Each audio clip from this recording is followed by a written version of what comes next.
நாடு முழுக்க பல்வேறு குற்ற சம்பவங்கள் நடந்துட்டே தான் இருக்கு. காவல்துறையினரும் விசாரிச்சுட்டு தான் இருக்காங்க. அது மாதிரியான குற்றங்களின் தொகுப்பு தான் நிகழ்தகவல்.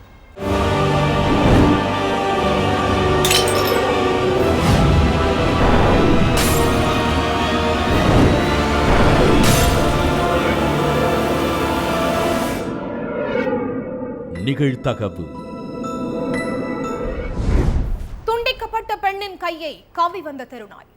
வெள்ளை மற்றும் மஞ்சள் நிற பாலித்தீன் கவர்களில் திணிக்கப்பட்டிருந்த உடல் பாகங்கள், கை, கால், இருதயம், கிட்னி என பீஸ் பீஸாக கிடந்த உடல் பாகங்களை பார்த்து அரண்டு போய் நின்ற மக்கள். மாமியாரை கடத்தி கழுத்தை நெரித்து பீஸ் பீஸாக வெட்டி 19 இடங்களில் வீசிய பல் மருத்துவர்.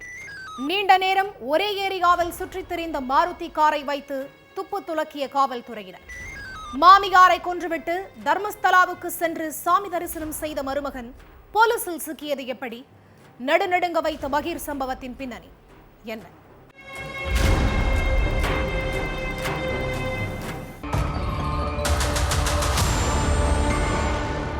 பத்தாம் தேதி மதிய நேரம் கர்நாடக மாநிலம் துமகூருவில் உள்ள சிம்புனஹள்ளி கிராமம் அன்னைக்கு வழக்கத்தை விட ரொம்ப பரபரப்பா இருந்துச்சு.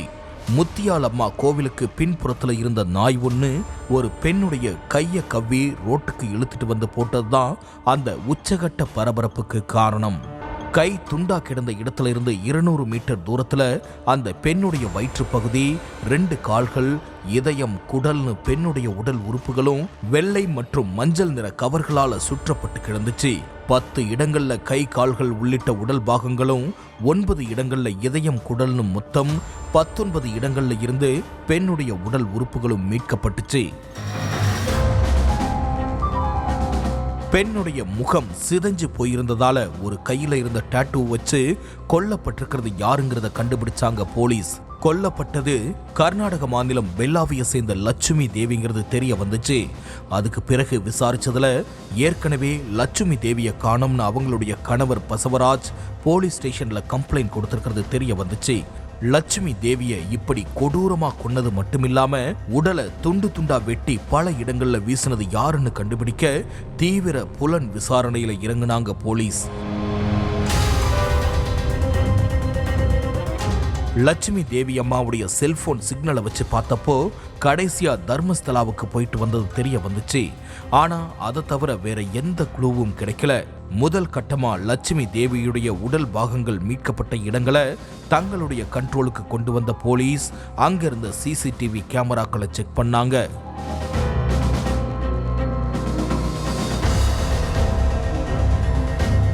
அதுல 6ஆம் தேதி நைட்டு கார் ஒண்ணு ரொம்ப நேரமா அந்த பகுதியிலேயே சுத்திட்டு இருந்திருக்கு. அதுவும் அந்த காருடைய ஃப்ரண்ட்ல ஒரு பதிவு எண்ணும் பேக் சைட்ல வேற ஒரு பதிவு எண்ணும் இருந்ததை கவனிச்ச போலீஸ்காரங்களுக்கு சந்தேகம் வழுக்க ஆரம்பிச்சிருக்கு.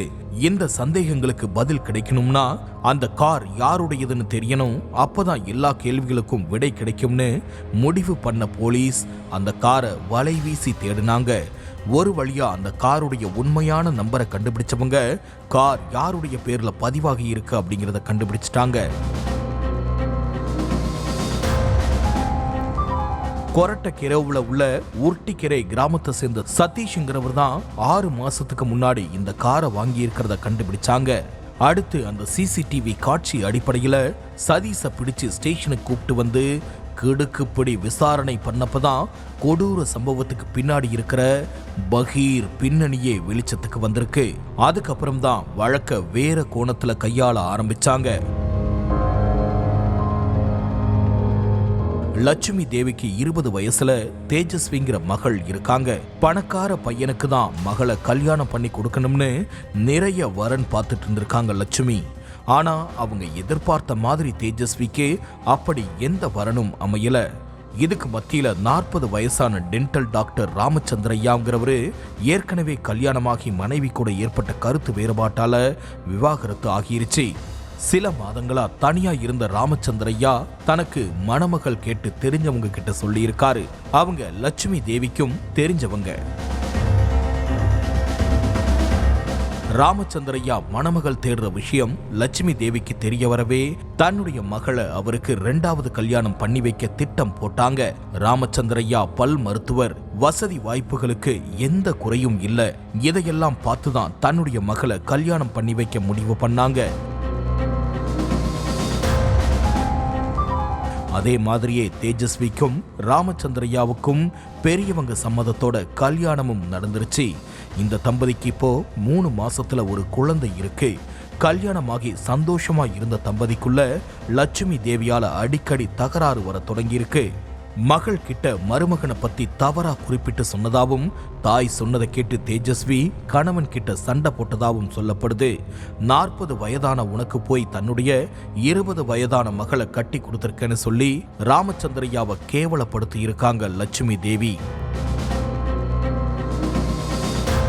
அது மட்டும் இல்லாம ராமச்சந்திரையா கிட்ட அடிக்கடி பணம் கேட்டு தொந்தரவு கொடுக்கவும் ஆரம்பிச்சிருக்காங்க. அம்மா பேச்ச கேட்டு கட்டுன மனைவி ஒரு பக்கம் சண்டை போடுறா, பணம் கேட்டு மாமியார் மறுபக்கம். 2 பேரையும் சமாளிக்க முடியாம மன உளைச்சலுக்கு ஆளாகி இருக்காரு ராமச்சந்திரையா. ஒரு கட்டத்துல பொறுமை இழந்த ராமச்சந்திரையா மாமியார் லட்சுமி தேவியை கொலை செய்ய பிளான் போட்டிருக்காரு. கூடவே தன்னுடைய ஃப்ரெண்டு சதீஷ், கிரணையும் கூட்டு சேர்த்துக்கிட்டாரு. முதல்ல ராமச்சந்திரையா ஒரு சொகுசு காரை வாங்கியிருக்காரு. அந்த கார் தான் சதீஷ் பேர்ல பதிவாகி இருந்த கார். மாமியார தீர்த்து கட்ட 6 மாசத்துக்கு முன்னாடியே பிளான் போட்ட ராமச்சந்திரையா சம்பவத்தன்னைக்கு, அதாவது 3ஆம் தேதி நைட்டு லட்சுமி தேவியுடைய கதையை முடிச்சிருக்காரு. மகள் வீட்டுக்கு ரோட்ல நடந்து போயிட்டு இருந்த லட்சுமி தேவிய கார்ல போய் வழிமறைச்ச ராமச்சந்திரையா அவங்கள காருக்குள்ள இழுத்து போட்டு துடிக்க துடிக்க கழுத்தை நெரிச்சிருக்காரு. கூட இருந்த சதீஷும் கிரணும் சேர்ந்து லட்சுமி தேவியுடைய கழுத்தை காருக்குள்ளேயே வச்சு அறுத்திருக்காங்க. அதுல துடிச்ச லட்சுமி தேவி சில நொடிகளிலேயே உயிரிழந்துட்டாங்க. அடுத்து கொலையை மறைக்கிறதுக்காக லட்சுமி சடலத்தை ஆள் நடமாட்டம் இல்லாத இடத்துக்கு எடுத்துட்டு போய் 3 பேரும் சேர்ந்து துண்டு துண்டா கட் பண்ணி பாலித்தீன் கவர்ல சுத்தி ஆள் நடமாட்டம் இல்லாத இடமா பார்த்து தூக்கி வீசிட்டு எஸ்கேப் ஆகியிருக்காங்க. கொலை செஞ்ச கையோட ராமச்சந்திரையா தர்மஸ்தலா கோயிலுக்கு போய் சாமி தரிசனம் பண்ணியிருக்காரு. இந்த மொத்த உண்மையும் சதீஷை பிடிச்சு விசாரிச்சதுல தெரிய வந்திருக்கு. அதுக்கு பிறகு தலைமறைவா இருந்த ராமச்சந்திரையா, கிரண் 2 பேரையும் அரெஸ்ட் பண்ணி சிறையில தள்ளிட்டாங்க போலீஸ். காலையில் வேலைக்கு சென்றுவிட்டு மாலையில் வீடு திரும்பிய பெற்றோர். இளைய மகனான 12 வயது சிறுவன் மாயமானதால் அதிர்ச்சி. பல இடங்களில் தேடியும் சிறுவன் கிடைக்காததால் காவல் நிலையத்தில் புகார். பல்வேறு கோணங்களில் விசாரணை நடத்தியும் துப்பு கிடைக்காமல் திணறிய போலீஸ். சிறுவனின் தாய் சொன்ன ஒற்றை வார்த்தையால் 45 நாட்களுக்கு பின் விலகிய மர்மம். நடந்தது என்ன?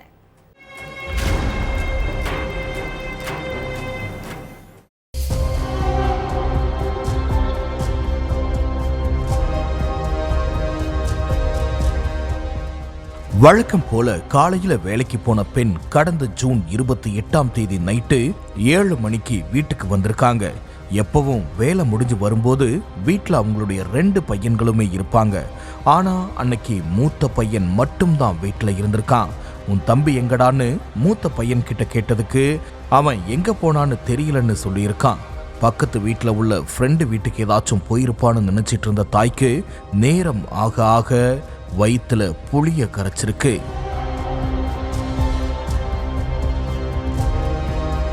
அக்கம் பக்கத்துல உள்ள வீட்டுல போய் கேட்டப்பவும் எந்த தகவலும் கிடைக்கல. உடனே வேலைக்கு போயிருந்த கணவருக்கு போன் பண்ணி விஷயத்தை சொல்லி இருக்காங்க. மகனை காணும்னு தெரிஞ்சு தந்தையும் பதறி அடிச்சுக்கிட்டு வீட்டுக்கு வந்திருக்காரு. அதுக்கப்புறம் தாய், தந்தை, மூத்த மகன்னு குடும்பத்தோட சேர்ந்து காணாம போன சிறுவனை தேடி அலைஞ்சிருக்காங்க. விடிய விடிய பல இடங்கள்ல தேடி அலைஞ்சும் சிறுவன் கிடைக்கவே இல்லை. இதுக்கு மேல வெயிட் பண்ணா சரியா இருக்காதுன்னு நினைச்ச பெற்றோர் மறுநாள் காலையில, அதாவது ஜூன் 29ஆம் தேதி காலையில தங்களுடைய 12 வயசு மகனை காணோம்னு போலீஸ் ஸ்டேஷன்ல போய் கம்ப்ளைண்ட் கொடுத்திருக்காங்க.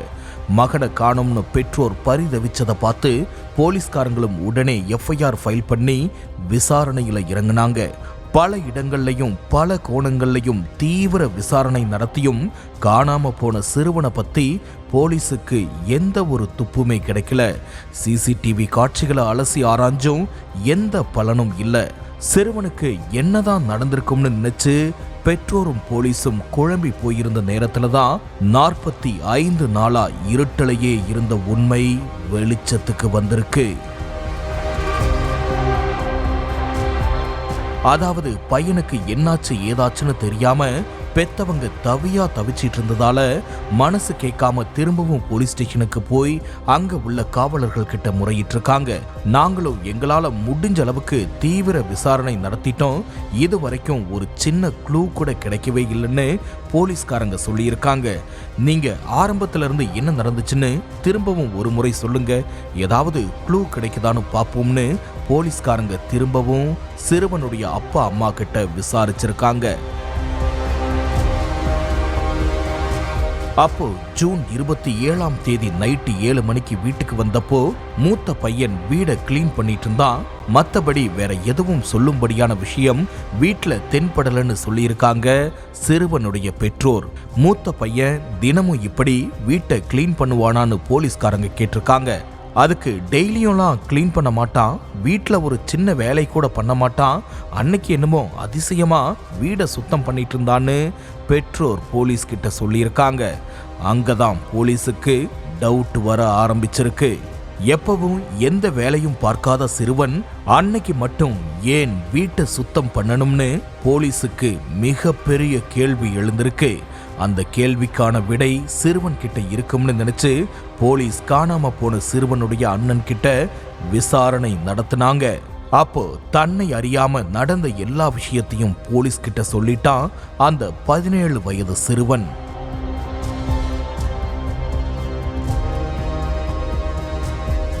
அம்மாவும் அப்பாவும் எப்ப பார்த்தாலும் தம்பியை தான் கொஞ்சுறாங்க, தம்பி கிட்ட தான் பாசமா பேசுறாங்க, தன்னை ஒரு பொருட்டாவே கண்டுக்கவே மாட்டேங்கிறாங்கன்னு நினைக்க ஆரம்பிச்சிருக்கான் அந்த 17 வயது சிறுவன். அந்த கோபம்தான் நாளாக நாளாக கூட பிறந்த தம்பி மேலேயே கொலை வெறியா மாறியிருக்கு. தம்பி இருக்கிறதால அம்மாவும் அப்பாவும் தன் மேல கவனம் செலுத்த மாட்டேங்கிறாங்கன்னு நினைச்ச சிறுவன் உடன்பிறப்புன்னு கூட பார்க்காம அவனை கொல்ல முடிவு பண்ணியிருக்கான். ஜூன் 28ஆம் தேதி அண்ணனும் தம்பியும் மட்டும்தான் வீட்டுல இருந்திருக்காங்க. இந்த சந்தர்ப்பத்தை தனக்கு சாதகமா பயன்படுத்திக்கிட்ட சிறுவன் வீட்டுல இருந்த கத்தியை எடுத்து தம்பியுடைய வயிற்றிலேயே பல முறை சரமாரியா குத்தி இருக்கான். இதுல சுருண்டு விழுந்த 12 வயது சிறுவன் சம்பவ இடத்திலேயே துடிதுடிச்சு உயிரிழந்துட்டான். அதுக்கப்புறம் சடலத்தை மறைக்கிறதுக்கும் அந்த சிறுவன் பக்காவா ஒரு பிளான் போட்டிருக்கான்.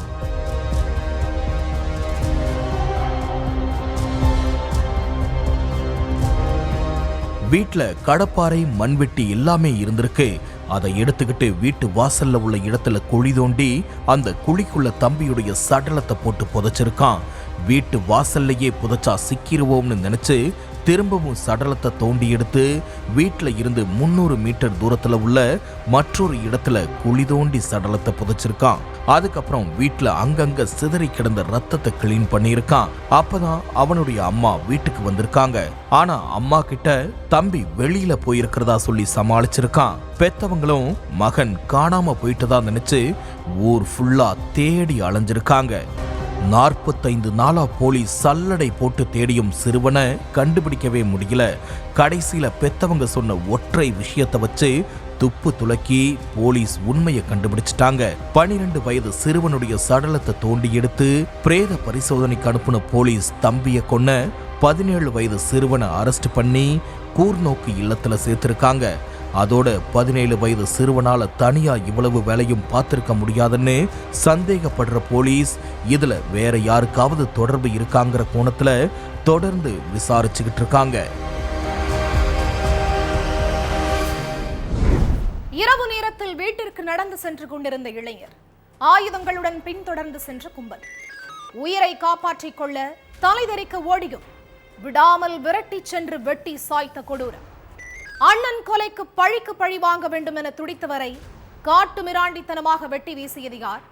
பட்டாசு நகரத்தை பதறவிட்ட சம்பவத்தின் பகீர் பின்னணி என்ன?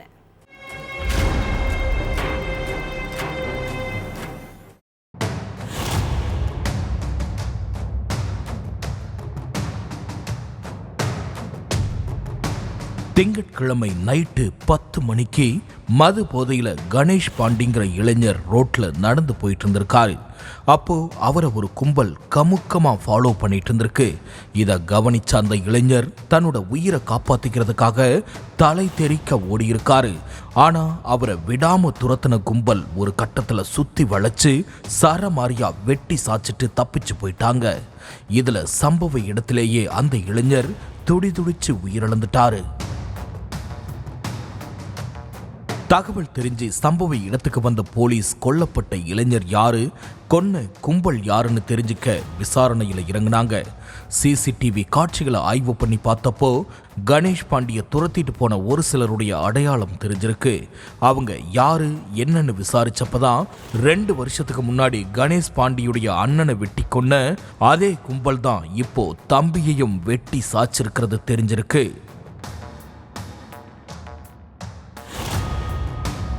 சிவகாசி மேற்கு பகுதியில் உள்ள நேருஜி நகரை சேர்ந்த ஈஸ்வர பாண்டிக்கும் பக்கத்து வீட்டில் வசிச்ச கோகுல்குமாருக்கும் இடையில கடந்த சில வருஷமாவே பிரச்சனை இருந்துட்டு வந்திருக்கு. அப்பப்ப 2 குடும்பத்தாருக்கும் இடையில வாக்குவாதம் ஏற்பட்டு வந்த நேரத்தில் 2022 அடிதடி வரைக்கும் போயிருக்கு. இது சம்பந்தமா சிவகாசி போலீஸ் ஸ்டேஷன்ல வழக்கு பதிவு செய்யப்பட்டு விசாரணை நடந்துட்டு இருந்தது. இந்த அடிதடி சம்பவத்துக்கு அப்புறத்துல இருந்து ஈஸ்வர பாண்டிக்கும் கோகுல்குமாருக்கும் இடையிலான மோதல் விஸ்வரூபம் எடுத்திருக்கு.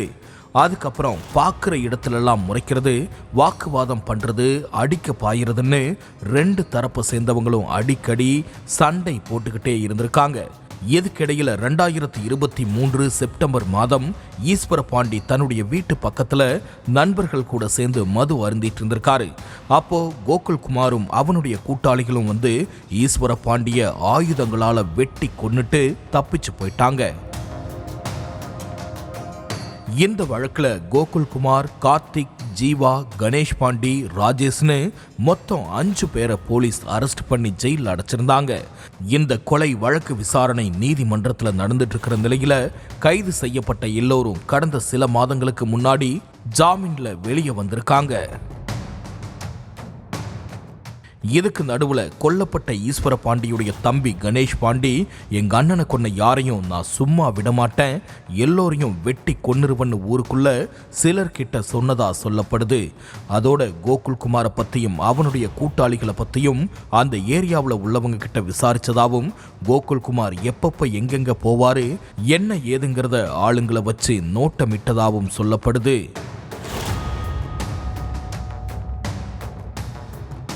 இந்த விஷயம் கோகுல்குமார் காதுக்கு போயிருக்கு.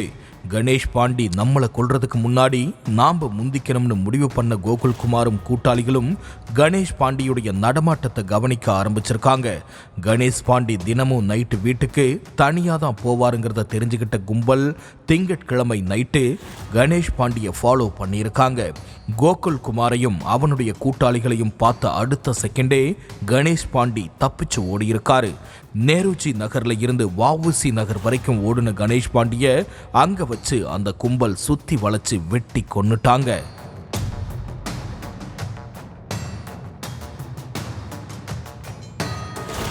சிசிடிவி காட்சிகள் அடிப்படையிலையும் செல்போன் சிக்னல் அடிப்படையிலையும் கோகுல்குமார் தான் கொலையாளிங்கிறத கண்டுபிடிச்ச போலீஸ் தலைமறைவா இருக்கிற கும்பலை தீவிரமா தேடிட்டு இருக்காங்க. இந்த சம்பவத்தை தொடர்ந்து பதற்றமான சூழல் நிலவரதால நேருஜி நகர், சிலோன் காலனி, காந்தி நகர், வஉசி நகர்ல இரவு முழுக்க போலீசார் தீவிர பாதுகாப்பு பணியில ஈடுபட்டாங்க. 2 வருஷத்துக்கு முன்னாடி அண்ணனை வெட்டின அதே கும்பல் இப்போ தம்பியை வெட்டி கொன்ன சம்பவம் பெரும் அதிர்ச்சியை ஏற்படுத்தியிருக்கு. விவசாயம் செய்து தனியாக வாழ்ந்து வந்த மூதாட்டி, நள்ளிரவில் மூதாட்டி வீட்டின் கதவை தட்டிய பெண், மூதாட்டியை தரதரவென இழுத்துச் சென்று அடித்தே கொலை செய்த கொடூரம். மூதாட்டியை கொலை செய்த பெண் யார்? கொலை செய்ய என்ன காரணம்? பின்னணி என்ன?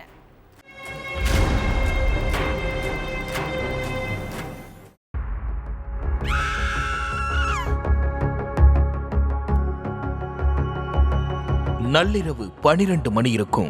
வேட்டவளம் கிராமத்துல உள்ள ஒரு வீட்டுல இருந்து திடீர்னு அலறல் சத்தம் கேட்டிருக்கு. சத்தத்தை கேட்ட அக்கம் பக்கத்துல உள்ளவங்க ஐயம்மாளுங்கிற மூதாட்டியுடைய வீட்டுக்கு ஓடி போய் பார்த்திருக்காங்க. அங்க ஐயம்மாள் கழுத்துல காயங்களோட உயிரிழந்து கிடந்திருக்காங்க. இந்த விஷயத்தை தெரிஞ்சுக்கிட்டு ஸ்பாட்டுக்கு போன போலீஸ் சடலத்தை மீட்டு பிரேத பரிசோதனைக்கு அனுப்பி வச்சாங்க. அடுத்து ஐயம்மாளை கொன்னது யாரு, சந்தேகப்படுற மாதிரி யாரும் ஊருக்குள்ள வந்தாங்களான்னு ஊர் மக்கள் கிட்ட கேட்டாங்க. இதுக்கிடையில அதிகாலையில வேட்டவலம் போலீஸ் ஸ்டேஷனுக்கு தேவிங்கிற பெண் போயிருக்காங்க. சார், ஐயம்மாளுங்கிற மூதாட்டிய நான் தான் கொலை செஞ்சுட்டு சரணடைய வந்திருக்கேன்னு சொல்லியிருக்காங்க. அதை கேட்டு ஷாக்கான போலீஸ் தேவிய தங்களுடைய கஸ்டடிக்குள்ள கொண்டு வந்தாங்க. அதுல தான் ஐயம்மாள் ஏன் கொலை செய்யப்பட்டாங்க, என்ன காரணம் அப்படிங்கிற முழு விவரமும் போலீஸுக்கு தெரிய வந்துச்சு. திருவண்ணாமலை வேட்டவலத்துல உள்ள அண்ணா நகரை சேர்ந்த ஐயம்மாளுக்கு ஜெயா, விஜயராணின்னு 2 மகள்களும் பழனிவேல்னு ஒரு மகனும் இருக்காங்க. 3 பேரும் கல்யாணம் பண்ணிக்கிட்டு தனித்தனியா தங்களுடைய குடும்பத்தோட வாழ்ந்துட்டு இருக்காங்க. பழனிவேல் தன்னுடைய அக்கா ஜெயாவின் மகள் தேவிய கல்யாணம் பண்ணிக்கிட்டு வாழ்ந்துட்டு இருக்காரு. இந்த தம்பதிக்கு 2 மகள்கள் இருக்காங்க. கூலி வேலை செய்யற பழனிவேல் அதுல கிடைக்கிற சொற்ப பணத்தை வச்சுதான் மகள்களுடைய படிப்பு செலவையும் குடும்பத்தோட வாழ்வாதாரத்தையும் கவனிச்சிட்டு இருந்தாரு. ஐயம்மாளும் விவசாயம் செஞ்சுக்கிட்டு தனியா வாழ்ந்துட்டு இருந்தாங்க. விவசாயம் மூலமா சிறுக சிறுக கிடைக்கிற காசை சேர்த்து வச்ச ஐயம்மாள் கொஞ்சம் தங்க நகைகளையும் வாங்கியிருக்காங்க. ஒரு நாள் மூதாட்டியுடைய வீட்டுக்கு போன ஜெயா, நாங்க ரொம்ப கஷ்டப்படுறோம், சம்பாதிக்கிற பணம் சாப்பாட்டுக்கே பத்த மாட்டேங்குது, செலவுக்கு கொஞ்சம் பணம் இருந்தா கொடுமான்னு கேட்டிருக்காங்க. அதுக்கு ஐயம்மாள் என்கிட்ட சுத்தமா காசு இல்லைன்னு சொல்லிட்டாங்க. மறுநாள் தங்கை விஜயராணிக்கு போன் பண்ணி செலவுக்கு பணம் கேட்டிருக்காங்க ஜெயா. அதுக்கு விஜயராணி, நானே நேத்து தான் இந்த மாச செலவுக்கு அம்மா கிட்ட பணம் வாங்கணும்னு சொன்னாங்க. தங்கச்சியுடைய பதில கேட்டு ஷாக்கான ஜெயா, நான் கேட்டா பணம் இல்லைன்னு சொல்லிட்டு உனக்கு மட்டும் அம்மா பணம் கொடுத்திருக்காங்களான்னு புலம்பி இருக்காங்க. அடுத்து நடந்த எல்லா விஷயத்தையும் ஜெயா தன்னுடைய மகள் தேவி கிட்ட சொல்லி அழுதுருக்காங்க. இதை கேட்டு கோபமான தேவி மூதாட்டி ஐயம்மாளுடைய வீட்டுக்கு போய் சண்டை போட்டிருக்காங்க. உன்னுடைய 2வது மகள் விஜயராணிக்கு மட்டும் சேர்த்து வச்ச எல்லா பணத்தையும் கொடுக்கற, எங்க அம்மாவை மட்டும் அம்போன்னு விட்டுற, அவங்களையும் உன்னுடைய வயிற்றுல தானே பெத்தன்னு சண்டை போட்டிருக்காங்க. அடுத்து வீட்டுக்கு போன தேவி தன்னுடைய கணவன் பழனிவேல் கிட்டையும் ஐயம்மாள் பத்தி கம்ப்ளைண்ட் பண்ணியிருக்காங்க. இதனால குடும்பத்துக்குள்ள பெரிய பிரச்சனையே வெடிச்சிருக்கு. இந்த சூடு தணியறதுக்குள்ள ஐயம்மாள் தான் சேர்த்து வச்ச நகைகளையும் விஜயராணிக்கு கொடுத்ததா கூறப்படுது. இந்த விஷயத்தை கேட்டு கோபமான தேவி அன்னைக்கு நைட்டே ஐயம்மாளுடைய வீட்டுக்கு போய் கதவை தட்டி இருக்காங்க. யாருடா இந்த நேரத்துல கதவை தட்டுறான்னு அவசரமா கதவை திறந்திருக்காங்க மூதாட்டி. அடுத்து ஐயம்மாளுடைய தலைமுடிய பிடிச்சு தரன்னு இழுத்துட்டு போன தேவி மூதாட்டியுடைய தலைய தரையிலேயே ஓங்கி அடிச்சிருக்காங்க. அடுத்து மூதாட்டியுடைய கழுத்தை நெரிச்சு கொன்னுட்டு வேட்டவலம் போலீஸ் ஸ்டேஷன்ல போய் சரண் அடைஞ்சிட்டாங்க. விசாரணை முடிவுல எல்லா உண்மைகளையும் தெரிஞ்சுக்கிட்ட போலீஸ் தேவியை அரெஸ்ட் பண்ணி சிறையில அடைச்சிட்டாங்க. காவல் நிலையத்தில் ஹெல்பராக பணியாற்றி வந்த நபர் மகளை பேருந்து நிலையத்தில் விடுவதற்காக காவல் வாகனத்தில் அழைத்து சென்ற தந்தை. பாதி வழியிலேயே தந்தை இறங்கியதும் கல்லூரி மாணவிக்கு அரங்கேறிய கொடூரம். காருக்குள் வைத்து மாணவிக்கு பாலியல் தொல்லை கொடுத்த SSI. காட்டுமிராண்டி SSI சிக்கியது எப்படி? அவர் மீது எடுக்கப்பட்ட நடவடிக்கை என்ன?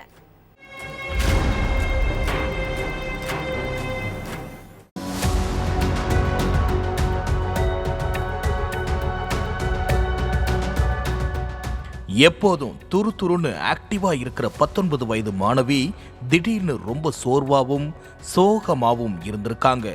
என்னாச்சு, ஏதாவது பிரச்சனையான்னு மாணவியுடைய அம்மா கேட்டிருக்காங்க. ஆனா அதுக்கு அந்த மாணவி வாயவே திறக்கல. இப்ப சரியாகிடும் அப்ப சரியாகிடும்னு நினைச்சு காத்துக்கிட்டு இருந்த பெற்றோருக்கு ஏமாற்றம் தான் மிஞ்சி இருக்கு. கிட்டத்தட்ட 10 நாளைக்கு மேலாகியும் மாணவி ஏதோ பித்து பிடிச்ச மாதிரியே இருந்ததால கொஞ்ச நாள் ஒரு சேஞ்சுக்கு பக்கத்துல உள்ள அவங்க அக்கா வீட்டுக்கு அனுப்பி வச்சாங்க பெற்றோர். மாணவிய சொந்தக்காரங்க வீட்டுக்கு அனுப்பி வச்சதுக்கு இன்னொரு காரணம் இருக்கு. அந்த மாணவிக்கு சின்ன வயசுல இருந்தே அவங்க அக்கானா ரொம்ப பிடிக்குமா. எது நடந்தாலும் அக்கா கிட்ட மறைக்காம சொல்லிடுவாங்களாம். அதனால நம்ம கிட்ட சொல்ல முடியாத விஷயமா இருந்தாலும் கண்டிப்பா அவ அக்கா கிட்ட சொல்லிடுவான்னு நினைச்சுதான் பெற்றோர் மகளை அனுப்பி வச்சிருக்காங்க. அங்க போன கொஞ்ச நாள்லேயே அவங்க நினைச்சது நடந்திருக்கு. தனக்கு நேர்ந்த கொடூரத்தை பத்தி அந்த மாணவி அவங்க அக்கா கிட்ட சொல்லியிருக்காங்க.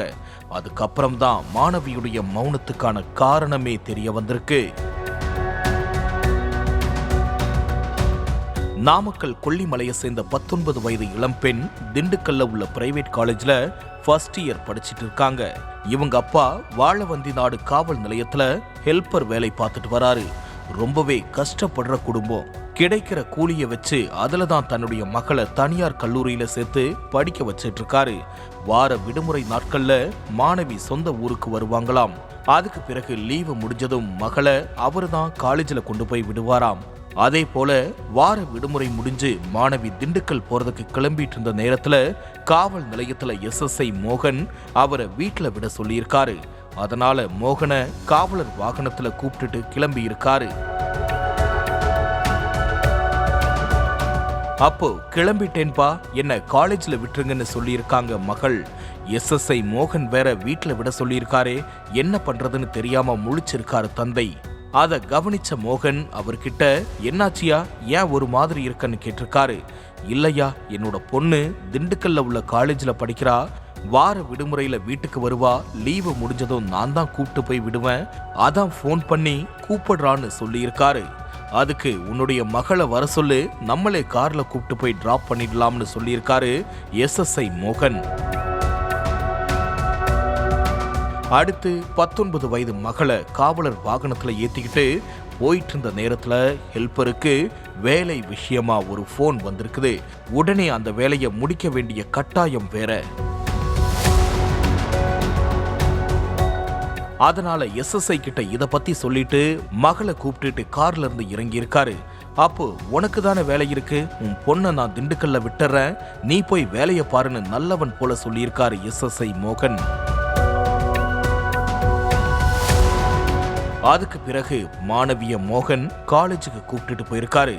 அப்படி போற வழியில மாணவி கிட்ட தவறான வார்த்தைகளால பேசினது மட்டுமில்லாம பாலியல் தொல்லை கொடுத்திருக்காரு. மோகன் அப்படி நடந்துகிட்டதும் மாணவி கத்தி கூப்பாடு போட்டிருக்காங்க. அடுத்து காவல் வாகனத்திலிருந்து இறங்கின மாணவி நாமக்கல்ல இருந்து பஸ்ஸை பிடிச்சு மறுபடியும் வீட்டுக்கே போயிட்டாங்க.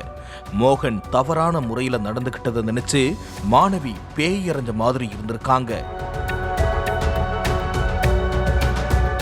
மகள் இப்படி இருக்கிறத பார்த்து பெற்றோர் அவங்க அக்கா வீட்டுக்கு அனுப்புனதுக்கு அப்புறம்தான் SSI மோகன் மகள் கிட்ட தவறா நடந்துகிட்ட விஷயமே தெரிய வந்திருக்கு.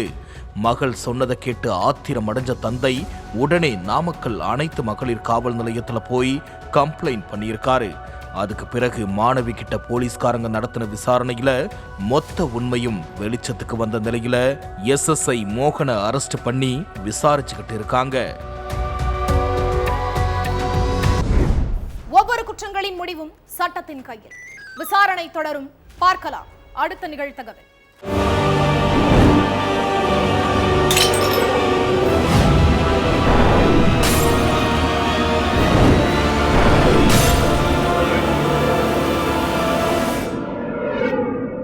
நிகழ்தகவு